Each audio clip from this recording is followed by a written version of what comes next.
இந்த வீடியோக்குள்ள போறதுக்கு முன்னாடி நம்ம சேனலை சப்ஸ்கிரைப் பண்ணாதவங்க சப்ஸ்கிரைப் பண்ணிடுங்க. பக்கத்துல இருக்க பெல் பட்டனையும் கிளிக் பண்ணிக்கோங்க.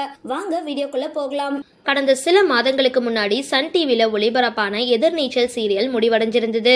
இதனால சீரியல் ரசிகர்கள் பலரும் கவலையா இருந்த நிலையில சில நாட்களுக்கு முன்னாடி எதிர்நீச்சல் 2 சீரியலோட ப்ரோமோ ஒன்று வெளியாகி நல்ல வரவேற்பை பெற்றிருந்தது. தற்பொழுது முதல்ல இந்த சீரியல்ல நடிச்ச தாராவுக்கு பதில் வேறொரு குழந்தை நட்சத்திரம் இணைஞ்சிருக்காங்க. அவங்க யார் அப்படின்றத இந்த வீடியோல பார்க்கலாம்.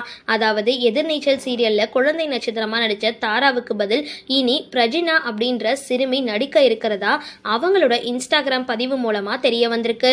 மேலும் இவங்க ஜீ தமிழ்ல ஒளிபரப்பான ஜூனியர் சூப்பர் ஸ்டார் சீசன் 3ல கலந்துக்கிட்டாங்க. சரி, இந்த வீடியோ பத்தின உங்களோட கருத்துக்களை கீழே கமெண்ட் பாக்ஸ்ல போஸ்ட் பண்ணுங்க. வீடியோ பிடிச்சிருந்தா லைக் பண்ணுங்க, ஷேர் பண்ணுங்க, மறக்காம டிபி காபி சேனலை சப்ஸ்கிரைப் பண்ணுங்க.